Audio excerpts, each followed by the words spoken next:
அது பொருள் சம்பந்தப்பட்டது இல்ல. அந்த உடல்ல உள்ள ஜீன்ஸ் எல்லாம் மாற்றி நம்முடைய பிற்கால சமுதாயத்தையே மாற்றும் அந்த சக்தி நமக்கு இருந்துன்னு சொன்னா, அந்த அந்த அந்த கம்ப்யூட்டர் சிப்பை நமக்குள்ள வச்சோம்னா நம்ம ஒண்ணுமே படிக்கணும்னு தேவையில்லையே. ஏன்னா எல்லா இன்ஃபர்மேஷனும் அதுல வந்துடும்.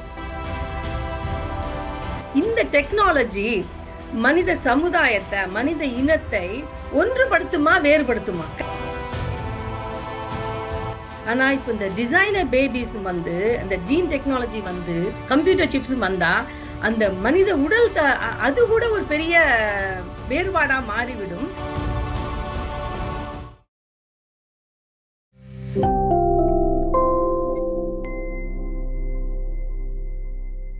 இப்போ அந்த நியூக்ளியர் வெப்பன்ஸ் உலகத்துல பரவக்கூடாதுங்கிறதுக்காண்டி நான் ப்ரொலிஃபரேஷன் ட்ரீட்டின்னு சொல்லி வச்சு உலகத்துல எல்லாரும் வந்து நாங்க எல்லாம் இனிமே வேற நாடுகள்லாம் நாங்க நியூக்ளியர் வெப்பன்ஸுக்கு ஆராய்ச்சி எல்லாம் செய்ய மாட்டோம், உண்டாக்க மாட்டோம்னு ஒரு ட்ரீட்டியில சைன் பண்ணியிருக்காங்க. அதை மானிட்டர் பண்றது தான் இப்படி எல்லாம் அமெரிக்கா சொல்றது, அங்க அவங்க வச்சிருக்காங்க இவங்க வச்சிருக்காங்கன்னு சொல்லி நமக்கு தான் தெரியுமே, போர்கள்லாம் வந்துட்டு இருக்கு இல்லையா. இப்போ இதை ஒரு சைடில் அப்போ இந்த நியூக்ளியர் வெப்பன்ஸ் கண்டுபிடிச்சது, இதெல்லாம் அது கண்டுபிடிச்சதுங்கிறது அது ஒரு பாதிப்பை ஏற்படுத்தினா கூட அது நிரந்தரமானது இல்லை, அது மாற்றம் நிரந்தரம் இல்லை. நம்ம அன்னைக்கு பார்த்த மாதிரி நிரந்தரம் இல்லை. ஏன்னா அதை இப்ப பயன்படுத்துவது இல்லை. அதை ஒரு த்ரெட்டுக்காக, இது பயமுறுத்துறதுக்காக தான் வச்சுட்டு இருக்காங்க இந்த கண்ட்ரிஸ் எல்லாரும் இல்லையா. அப்போ அவர் என்ன சொல்றாருன்னா, டெக்னாலஜியை பொறுத்தவரையில அன்றுக்கும் இன்றுக்கும் உள்ள வித்தியாசம் என்னன்னா, இந்த இப்ப புதிய டெக்னாலஜி, இப்ப அவர் பயப்பட வேண்டிய இந்த டெக்னாலஜி உடல்களை சம்பந்தப்பட்டது, அது பொருள் சம்பந்தப்பட்டது இல்ல. அந்த உடல்ல உள்ள ஜீன்ஸ் எல்லாம் மாற்றி நம்முடைய பிற்கால சமுதாயத்தையே மாற்றும். அதனால இது மனித இனத்தை மாற்றக்கூடிய தன்மைங்கிறதுனால தான் இது அபாயமான நிலையில் இருக்கும் அப்படின்னு சொல்றாரு. இப்போ அந்த மைக்ரோ சிப்ஸ் மூளையில வச்சு அந்த கம்ப்யூட்டரோட வயர்லெஸ்ஸா கனெக்ட் பண்ணி நம்ம நினைச்ச உடனே நமக்கு வந்து எல்லா இன்ஃபர்மேஷனும் டவுன்லோட் ஆயிடுங்கிறப்போ நமக்கு ரொம்ப சந்தோஷமா இருக்கு. நம்ம யோசிச்சோம், நாம வேணா வச்சுக்கலாம் போல் இருக்கே, அப்ப எவ்வளவு பவர்ஃபுல்லா இருக்கும் நமக்கு. இப்படி யோசிச்சு பாருங்க, கற்பனை பண்ணி பாருங்க. அந்த சக்தி நமக்கு இருந்துன்னு சொன்னா, அந்த அந்த அந்த கம்ப்யூட்டர் சிப்பை நமக்குள்ள வச்சோம்னா நம்ம ஒண்ணுமே படிக்கணும்னு தேவையில்லையே. ஏன்னா எல்லா இன்ஃபர்மேஷனும் அதுல வந்துடும். அப்ப ஸ்கூல்ல போய் என்னத்துக்கு படிக்கணும்? எல்லாத்தையும் எல்லாம் நம்ம நினைச்சாலே காணும், அவ்வளவு இன்ஃபர்மேஷன் வந்துடும். அப்புறம் வேலைக்கு போறப்ப இன்டர்வியூஸ் எல்லாம் சொல்றப்ப என்ன மாதிரி அவ்வளவு இன்ஃபர்மேஷன் டக்குன்னு வரும் நமக்கு.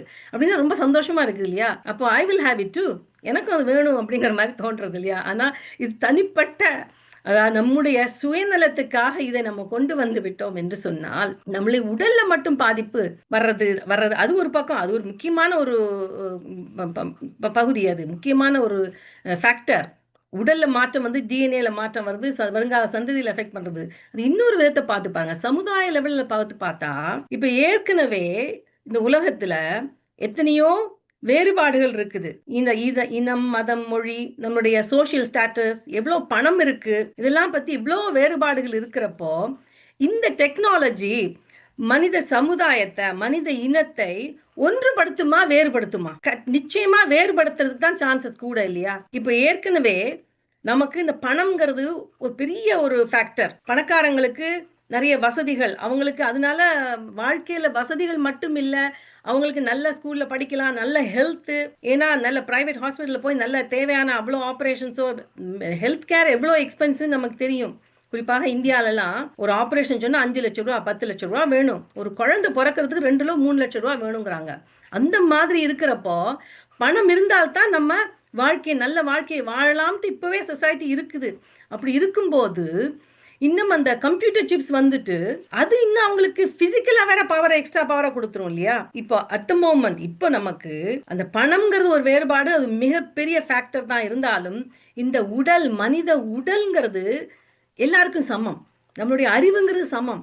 ஒரு ஏழை குடும்பத்துல நல்ல கெட்டிக்காரங்க பிறக்கலாம். அவங்க அந்த தன்னுடைய புத்தியை வச்சு, நம்மளுடைய ஹார்ட் ஒர்க் வச்சு அவங்க வந்து வாழ்க்கையில முன்னேறலாம். அதே நேரத்துல பணக்கார ஃபேமிலியில ஒரு புத்தியே இல்லாதவங்களுக்கு பிறக்கலாம்.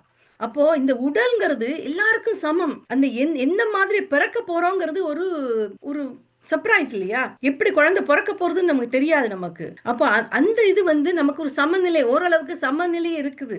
ஆனா இப்ப இந்த டிசைனர் பேபிஸ் வந்து, அந்த ஜீன் டெக்னாலஜி வந்து, கம்ப்யூட்டர் சிப்ஸ் வந்தா அந்த மனித உடல் அது கூட ஒரு பெரிய வேறுபாடா மாறிவிடும். யாருக்கு பணம் கூட இருக்கோ அவங்களுக்கு தான் பெஸ்ட் பேபிஸ், ஏன்னா அவங்க ஜீன் டெக்னாலஜியை வச்சு, ஜீன் எடிட்டிங் டெக்னாலஜியை வச்சு என்னோட குழந்தைக்கு இது வேண்டாம்ப்பா அது வேண்டாம் அப்படின்னு சொல்லி நம்ம குழந்தைய பெர்ஃபெக்ட் குழந்தைய பெற்றுப்பாங்க. அப்போ பணம் இல்லாட்டா ஒரு டிசைனர் பேபியும் இல்லை, ஒன்றும் இல்லை. அப்போ அது என்ன மாதிரி இந்த சோஷியலில் அது வந்து கொண்டு போகும் இப்படிலாம் பார்க்குறப்போ, அந்த தனிப்பட்ட முறையில பாக்குறப்போ ஒரு விஷயம் நம்ம நல்லதா தெரியுது. ஓ எஸ் ஐ வாண்ட் இட் அப்படி மாதிரி தெரியும். ஆனா இது மேக்ரோ இந்த சமுதாயம் பாக்குறப்போ, அந்த சமுதாய கண்ணோட்டத்தோட பார்க்கும்போது அது சரியில்லை. அதைத்தான் அவர் கிரெக் பெரியன் திருப்ப திருப்ப அடிச்சடிச்சு சொல்றாரு. அது அதே நேரத்தில் அவர் சொல்றாருன்னா, தான் எல்லா டெக்னாலஜிக்கும் நான் எதிர்ப்பு இல்லை. இப்போ போர்ல ஒருத்தருக்கு கால் இல்லை, கால் போயிடுது, கை போயிடுது, எல்லாரும் ஒரு ஆக்சிடென்ட்ல அதை இழந்துட்டாங்கன்னு சொன்னா, அந்த ரோபாட்டை வச்சு ரோபாட்டிக் லெக்கோ ரோபாட்டிக் ஹேண்ட் கொடுக்குறப்போ அவங்களுக்கு அந்த வழக்கம் போல் நம்ம ஒரு நல்ல ஒரு நார்மல் லைஃப், வழக்கமான ஒரு லைஃப், ஒரு குழந்தைய அவங்களை அந்த கை போயிருதுன்னு சொன்னால் அந்த ரொபாட்டிக் ஹேண்டை வச்சு அவர் தன்னுடைய குழந்தையை தூக்கி கொஞ்சம் கூடிய அளவுக்கு அவர் இருந்துன்னா அது எவ்வளோ சந்தோஷமான விஷயம் அது இல்லையா? அப்போ அந்த மாதிரி இதுக்கு அவர் எதிர்ப்பாக சொல்லலை. அவர் வேண்டுமென்றே இந்த மூளையின் சக்தி அதிகரிக்கணும்னு சொல்லி மூளையில் சிப் வைக்கணும்னு சொல்கிறாங்க பாருங்க, அதுகள் தான் தேவையில்லை. டிசைனர் பேபிஸ் தேவையில்லை, இந்த ஜீன் டெக்னாலஜி தேவையில்லை. அப்போ இதுல தான் வந்து நம்ம ஏற்கனவே இந்த இம்யூனிட்டி எல்லாம் பாதிக்கிற அளவுக்குலாம் நிறைய விஷயங்கள் வந்துருது. அப்போ அந்த என்ன வருது அப்படிங்கிறப்போ நம்ம ப்ரொஸ்தட்டிக்ஸ்ன்னு சொல்கிறோம். ப்ரொஸ்தட்டிக்ஸ்னா அந்த செயற்கையாக நமக்கு வந்து ஒரு ஒரு ஒரு ஒரு உறுப்பு இல்லைன்னு சொன்னால் அதை வந்து ப்ரொஸ்தட்டிக் ஹேண்ட் வைக்கிறதுன்னு சொன்னால் செயற்கையாக ஒன்று வைக்கிறது. அப்படி இதில் வந்து நம்ம பார்த்துருக்கோம், கை கால் போச்சுன்னா நம்ம அந்த காலத்திலேயே கால் போச்சுன்னா மரக்கால் வச்சுருப்பாங்க, பார்த்துருக்கோம் நம்ம இல்லையா? மரக்கால் வச்சு எல்லாம் நடந்திருக்காங்க மக்கள். அப்போ இந்த டைம்ல அது நல்லா மடிக்கக்கூடியதாக அப்படிலாம் ரொபாட்டிக் லெக் எல்லாம் வந்ததுன்னா அது நல்ல ஒரு வரவேற்கத்தக்க ஒரு ஒரு இன்வென்ஷன். இப்போ ரோபாட்ஸ் அப்படின்னு சொல்றப்போ நமக்கு தெரியும், முந்திலாம் ஃபேக்ட்ரிஸ்ல ரோபாட்ஸ் இருக்கிறப்போ ரோபாட் ஒரு மிஷின் மாதிரி இருக்கும், அது நிறைய ப்ரொடக்ஷன் லைன்ல யூஸ் பண்றாங்க ரோபாட்ஸை. ஆனால் கிட்டடியிலலாம் இப்போ சமீப காலங்கள்லாம் மனிதர்களை போலவே இருக்கக்கூடிய அளவுக்கு ரோபாட்ஸ் வந்துருச்சு. அதுல ஒரு இடத்துல குறிப்பிட்டிருக்காருன்னா 2017ஆம் ஆண்டு டேவிட் ஹான்சன்ங்கிற ஒரு சயின்டிஸ்ட் ஒரு மனித ரோபாட் ஒன்று உருவாக்கி இருக்கிறார். அது பேர் சொஃபியா. அந்த ரோபாட் அவ்வளோ கிளவரா இருக்கான். அந்த மனிதர்கள் என்ன மாதிரி திங்க் பண்ணுவாங்க, ஒரு கேள்விக்கு ஆன்சர் கொடுப்பாங்க, அந்த அளவுக்கு அது வந்து அவ்வளோ கிளவரா இருக்கான். அப்போ அதனால அது கிட்டத்தட்ட மனிதன் மாதிரியேங்கிறதுனால சவுதி அரேபியாவில் அதுக்கு சிட்டிசன்ஷிப்பே கொடுத்துட்டாங்களாம். அந்த சொஃபியாவுக்கு, அவள்னு சொல்லுவோம், சொஃபியாவுக்கு சிட்டிசன்ஷிப்பே கொடுத்துட்டாங்களாம். இப்படி டெக்னாலஜிலாம் முன்னேறி கொண்டு வர்ற இடத்துல நம்ம ஏற்கனவே இந்த முதுமையை பத்தி நம்ம பார்க்குறப்போ ஒரு சில குறிப்பு அதில் என்னன்னா, வயசாகிறப்போ நம்முடைய செல்ஸ் வந்து அவ்வளோ வளர்வதில்லை, புதிய செல் உருவாகுதில்லை அப்படிங்கிற ஒரு ப்ரிசம்ஷன் இருக்கு இல்லையா? ஆனால் அவர் என்ன சொல்றாருன்னா, ஒரு வளர்ச்சி குழந்தை வளர்றப்போ ஃபாஸ்டா செல் வளரும், ஏன்னா அப்பதான் வளர்ச்சி வரும். அடல்ட்டா வளர்ந்ததுக்கு பிறகு செல் மல்டிப்ளிகேஷன் அவ்வளோ தேவையில்லை, இருந்தாலும் புது செல் நமக்கு வந்து கொண்டே தான் இருக்கிறது. அப்போ அந்த புது செல்கள் இந்த உடல்ல அந்த புது செல்கள் எப்படி வரணுங்கிறது நிர்ணயிக்குது நம்முடைய வாழும் முறை. நல்ல தாட்ஸ், ஃபீலிங்ஸ் அண்ட் எமோஷன்ஸை கொடுக்குறோமா, நல்ல சத்துள்ள உணவை கொடுக்குறோமா, இதையெல்லாம் பொறுத்து தான் வந்து நல்ல எக்ஸசைஸ்லாம் கொடுக்குறோமாங்கிறத பொறுத்து தான் அந்த செல்ஸ் எல்லாம் நிறைய வளர்றது, இந்த ஹீலிங் எல்லாம் நடக்கிறது. அப்புறம் கம்ப்யூட்டர் இப்போ அந்த அபாயமான கண்டுபிடிப்புகள் அப்படின்னு சொல்றப்ப அவர் என்ன இப்போ சொல்றாருன்னா, இப்போ காலகட்டத்தில் இது ஒரு சயின்ஸ் ஃபிக்ஷன் படம் மாதிரி தெரியுது. இப்போ என்ன சொல்றாங்களான்னா, அந்த கான்ஷியஸ்னஸ் நமக்கு இந்த உடல்ல இருக்கிற நம்மளுடைய அந்த எங்க இருக்குது கான்ஷியஸ்னஸ் இருக்குங்கிறது அவங்களுக்கு தெரியல. அவங்க என்ன சொல்றாங்க, அந்த மூளையில தான் அந்த கான்ஷியஸ்னஸ் இருக்குது, அது எலக்ட்ரோ மேக்னெட்டிக் சிக்னல் தானே, அதனால செயற்கையாக அந்த மூளையில் நம்மளுடைய மனித மூளையில் உள்ள கான்ஷியஸ்னஸை செயற்கையாக ஒரு கம்ப்யூட்டர் சிப்பில் டவுன்லோட் பண்ணி ஒரு மனுஷர் உயிரோடு இருக்கும்போது அவருடைய மூளையில் உள்ள இன்ஃபர்மேஷனை மைக்ரோ சிப்பில் டவுன்லோட் பண்ணிட்டு அந்த மனித உடல் இறந்த பிறகு இன்னொரு உடல்ல இந்த இன்ஃபர்மேஷனை டவுன்லோட் பண்ணினா மனிதன் எட்டர்னலாக வாழ்க்கை உயிரோடு இருக்கிற மாதிரி தானே இருக்குது, எட்டர்னல் லைஃப். ஏன்னா அந்த பிரெயின் தானே முக்கியம்னு சொல்றோம் இல்லையா? அப்ப அதே நினைவுகளோட இன்னொரு உடல் நடமாடும். அப்படி அதுல ஆராய்ச்சிகள் நடந்து கொண்டிருக்குதான். இதுக்கு அடிப்படை காரணம் என்ன, அவங்க என்ன சொல்றா, மூளையில தானே இருக்குது. அந்த வகையில கான்சியஸ்னஸ் எங்கே இருக்குன்னு சொல்லி நிறைய ஆராய்ச்சிகள்லாம் நடந்துட்டு இருக்குது. நிறைய சயின்டிஸ்ட் இன்னும் ஆராய்ச்சி பண்ணிட்டு தான் இருக்காங்க. ஸ்டான்ஃபோர்ட் யூனிவர்சிட்டியில ப்ளூ பிரெயின் ப்ராஜெக்ட்னு ஒன்று நடத்துறாங்களாம். அதுல IBM தான் அந்த ஒரு மேசிவ் கம்ப்யூட்டரை வச்சு ஒரு கம்ப்யூட்டர் ப்ராசஸர்ல மூளையை போலவே ஒரு கம்ப்யூட்டர் இருக்குதான். அதுல வச்சு ஆராய்ச்சிகளை பண்ணிட்டு இருக்காங்களா இன்னும். இப்படி நிறைய ஆராய்ச்சிகள் கான்சியஸ்னஸ் பத்தி பண்ணிட்டு இருக்காங்க. ஈலான் மஸ்கை பத்தி நம்ம எல்லாருக்கும் தெரியும்.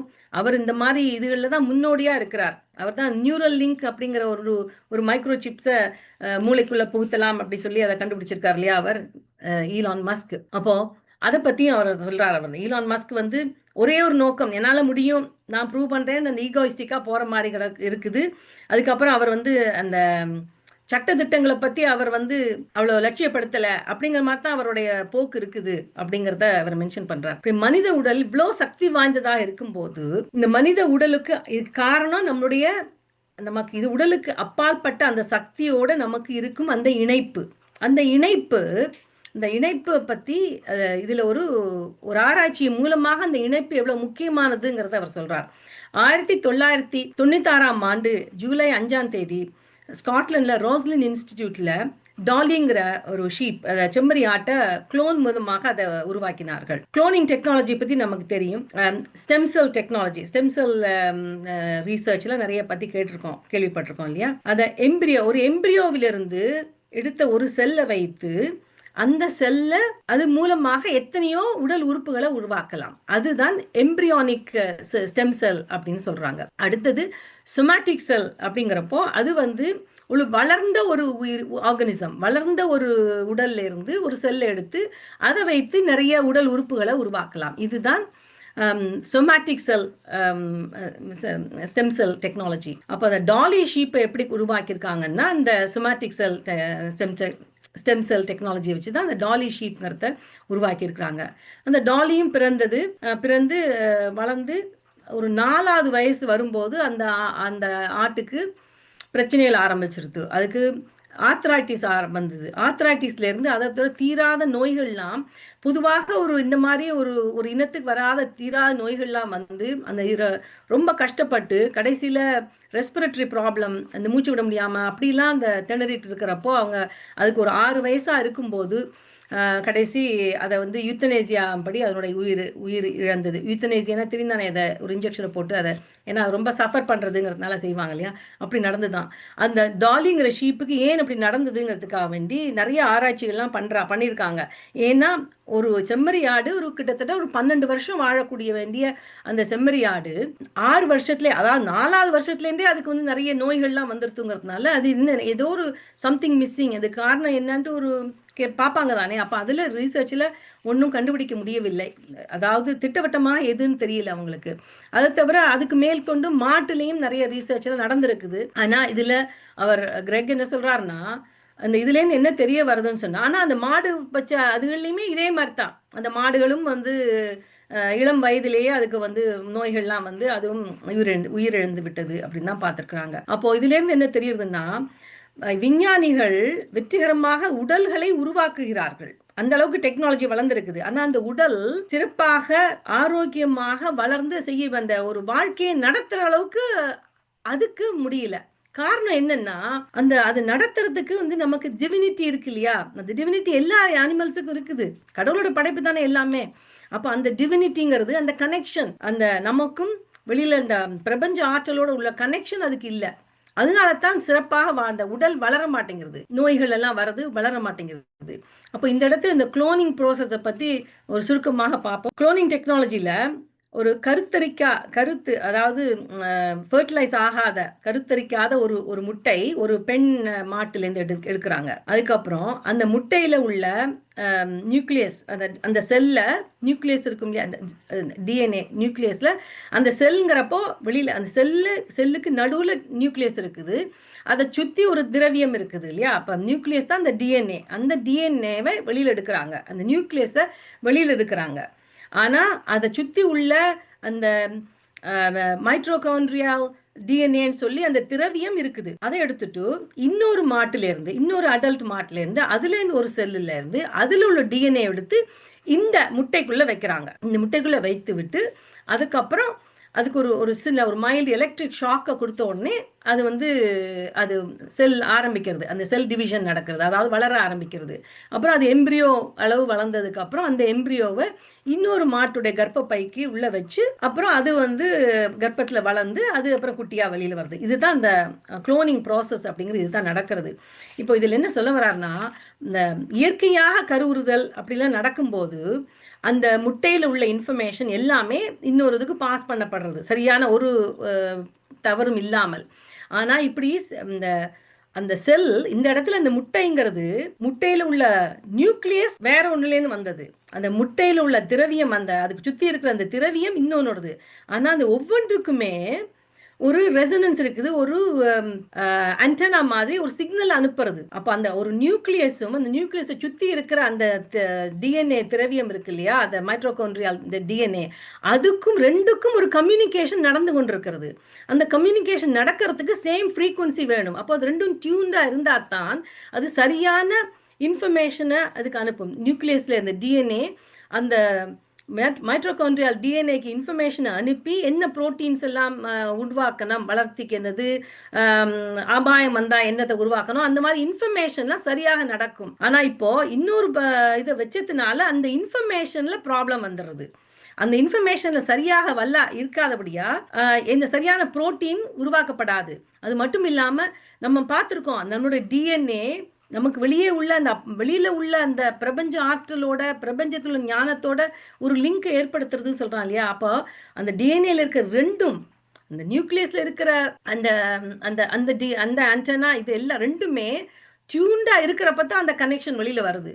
இது அன்டியூன்டா இருக்கிறப்போ அந்த கனெக்ஷன் சரியா வரதில்லை. அதனால தான் இந்த டாலிங்கிற ஷீப்பு, இந்த மாடு எல்லாம் அது முழுமையான வாழ்க்கையை அது வாழாமல் அது வந்து அரைவாசியில் நோய்கள்லாம் வந்து இறந்து விட்டதுங்கிறது நமக்கு இதில் தெரிய வருது. இதுலேருந்து இப்போது இப்படி இந்த டிஎன்ஏல ஒரு உறுப்புலேருந்து இன்னொருலேருந்து எடுத்து வச்சா அதில் ப்ராப்ளம் வருதுங்கிறப்போ இதே தான் நடக்கிறது. நம்முடைய இன்னொருத்தரோட உறுப்பை நமக்குள்ளே வைக்கிறப்ப கூட அந்த ஒரு ஒவ்வொன்றுக்கும் ஒவ்வொரு உறுப்புக்குமே ஒரு ரெசனன்ஸ் இருக்குது, ஒரு ஆண்டனா மாதிரி இருக்குது. அந்த மேட்சிங் நடக்கலைன்னா அது கொஞ்சம் கஷ்டம்தான்ங்கிறதான் நம்ம அதுலேருந்து தெரிஞ்சுக்கலாம். அதுக்கப்புறம் உடல் உறுப்புகள் எல்லாம் நமக்கு தெரியும், ஏற்கனவே தெரியும். If you don't use it you lose it அப்படின்னு சொல்லுவோம் இல்லையா. அதை சரியான முறையில் நாம் பயன்படுத்தி கொண்டே இருந்தால்தான் அது மேற்கொண்டு வளர்ந்து கொண்டு வரும். நம்ம பார்த்துருக்கோம், நம்ம மசில்ஸு, உடல் உள்ள மசில்ஸ்லாம் எக்ஸசைஸ்லாம் பண்ணினா தான் இருக்கும், இல்லாட்டா மசில் வேஸ்டேஜ் நடக்குங்கிறத பார்த்துருக்கோம் இல்லையா. அப்போது இதில் இந்த இடத்துல கிரெக் பிரைடன் என்ன சொல்கிறாருன்னா, 20ஆம் நூற்றாண்டு வரை அந்த வெஸ்டர்ன் கண்ட்ரீஸில் என்ன நம்பினார்கள் என்னென்னா, மூளையில் உள்ள செல்ஸ் வந்து கொஞ்சம் கொஞ்சமாக குறைந்து கொண்டு போகும். அந்த வயசு ஆக ஆக மூளையில் வந்து வளர்ச்சி இருக்காது, ஒரு குறிப்பிட்ட அளவு செல்ஸ் தான் இருக்கும். அந்த ஒரு அடல்ட் அளவுக்கு வந்ததுக்கு அப்புறம் அந்த செல்ஸ் எல்லாம் அழிந்து கொண்டு போகும், புது செல்ஸ் வராதுன்னு சொல்கிறாங்க இல்லையா. அது தவறு. ஏன்னா அது ஒரு ராங் கான்செப்ட். 2012ஆம் ஆண்டு ஒரு ஆராய்ச்சியில் அவங்க கண்டுபிடிச்சிருக்கிறாங்க. அதில் தான் அப்போ அந்த கண்டுபிடிப்பில் சொல்கிறாங்கன்னா, பிஹேவியரல் பிரெயின் ரீசர்ச்ங்கிற அந்த ஆராய்ச்சியின் முடிவில் அவங்க என்ன சொல்கிறாங்கன்னா, மூளையில் எத்தனை வயசானாலும், 80 வயசானாலும் சரி, 90 வயசானாலும் சரி, மூளையில் அந்த செல்ஸு உருவாகி கொண்டு தான் இருக்கிறது. மூளையில் நியூரான்ஸ் வந்து கொண்டு தான் இருக்கிறது. ஆனால் என்ன நடக்குதுன்னா, அந்த செல்லுக்கு 7 நாட்கள் தான் இருக்கும். அந்த 7 நாட்களுக்குள்ள அதை உபயோகப்படுத்தலைன்னா அது அழிந்து போய்விடும். அப்போ இதில் தான் அவங்க சொல்கிறாங்க, நம்ம அந்த உபயோகிக்கிறதுனா என்ன மாதிரி உபயோகம், அது நம்ம அந்த மூளையை சீரியஸாக பயன்படுத்தி ஒரு நுணுக்கமான ஒரு வேலையை செய்கிறது, ஒரு புது விஷயத்தை கற்றுக்கொள்வது, அப்படிலாம் செய்யும்போது தான் அந்த நியூரான்ஸ் வந்து ஃபயரிங் அண்ட் வயரிங் நடக்கும். அதில் அப்படி நடக்கிறது நிரந்தரமாக நிற்கும். இப்போ ஒரு எடுத்துக்காட்டுக்கு நம்ம அந்த மெமரியை வந்து எப்படி அதிகரிக்கணும்னா, நம்ம அடிக்கடி யூஸ் பண்ணணும். இப்போ அரித்மெட்டிக்கை மனசால கணக்கு செய்யாமல் நம்ம கால்குலேட்டர் யூஸ் பண்ண அந்த தன்மையை நம்ம இழக்கிறோம் இல்லையா, அந்த திறமையை. அந்த மாதிரி இப்போ சொடூக்கோங்கிறத செய்யணும் அப்படின்னு சொல்கிறாங்க. ஏன்னா அதை செய்கிறப்ப மூளையை நம்ம யூஸ் பண்ணுறோம், சரியா யூஸ் பண்ணி அப்படி செய்கிறப்ப அந்த 7 நாட்களுக்குள்ள புது செல் உருவாகிறப்போ, அந்த 7 நாட்களுக்குள்ள அதை யூஸ் பண்ணுறப்போ அது நிலையாக இருக்கும். அப்படி பண்ணலைன்னா அது அழிஞ்சு தான் போகும். இதனால தான் அவங்க சொல்கிறாங்க, அப்ப வயசாயிடுத்துங்கிறதுனால நமக்கு மெமரி இல்லைன்ட்டு இல்ல. நம்ம பொதுவாக நம்ம என்ன நினைக்கிறோம்னா, நம்ம வயசு ஆக ஆக நம்ம கத்துக்க லேர்னிங்லாம் கஷ்டமா இருக்குதுன்னு சொல்றோம் இல்லையா? அது தவறு. காரணம் என்னன்றா, குழந்தைகளா இருக்கிறப்போ படிக்கணுங்கிற ஒரு நிர்பந்தத்துல எல்லாரும் படிக்கணும் படிக்கணும் ஒரு 30 வயசு வரையும் அந்த கோர்ஸ் இந்த கோர்ஸ் இந்த இதுன்னு நிறைய படிக்கிறோம். அதுக்கப்புறம் படிப்பெல்லாம் போதும்னு நினைச்சிட்டு நம்ம மந்தேனா டெய்லி த சேம் திங்க பண்ணிட்டே இருக்கோம் லைஃப்ல. காலம்பரம் எந்திருக்கிறோம், குளிக்கிறோம், ரெடி பண்றோம், சாப்பிடுறோம், சமைக்கிறோம், சாப்பிடுறோம், வேலைக்கு போறோம், திரும்பி வரோம், சாப்பிடுறோம். இதே தான் செய்யறோம். அதுல வேரியேஷனே இல்ல. அந்த ஒரு வேரியேஷன் இருக்கிறப்ப தான் அந்த மூளையை யூஸ் பண்றோம்.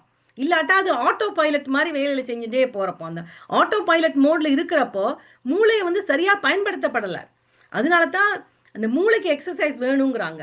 அப்போ அப்படிலாம் செய்யறப்போ தான் அதில் என்ன சொல்றாருன்னா, நம்ம அந்த மூளை வளர்ச்சியும் இருக்கும். வயசாகிறப்போ வயது முதுமைங்கிறது அது ஒரு வியாதி இல்லை. அது நம்ம சரியாக இந்த உடலை பயன்படுத்தினாக்க முதுமையிலையும் நம்ம இளமையாக நல்ல இளமையில் உள்ள அவ்வளோ திறமையோடு இருக்கலாம். நம்ம மசில்ஸ்லாம் நல்லா இருக்கலாம், மூளை நல்லா ஷார்ப்பாக வேலை செய்யலாம்.